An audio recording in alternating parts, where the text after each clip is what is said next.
Changing your domain on Shopify is a straightforward process that can be completed in a few steps. To begin, log into your Shopify admin panel and navigate to the online store section. Click on Domains and then click on Connect Existing Domain. Enter the domain you want to connect and click Next.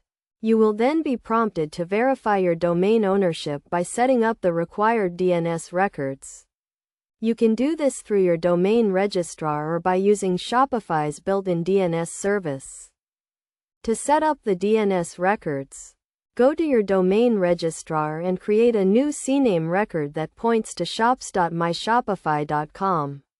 You will also need to create a new record that points to the Shopify IP address. Once you have set up the DNS records, go back to your Shopify admin panel and click Verify Connection. After verifying your domain, you will need to set it as your primary domain.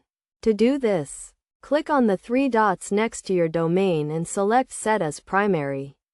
This will make your new domain the primary domain for your Shopify store. It is also important to note that changing your domain on Shopify will not affect your existing products, customers, or orders. However, it is recommended to update any external links or marketing materials to reflect your new domain. Additionally, you should also update your Google Analytics and search engine optimization settings to ensure that your store is properly indexed under the new domain. By following these steps, you can easily change your domain on Shopify and start using your new domain right away. It is a simple process that can be completed in just a few minutes. And it can help you to rebrand your store and improve your online presence.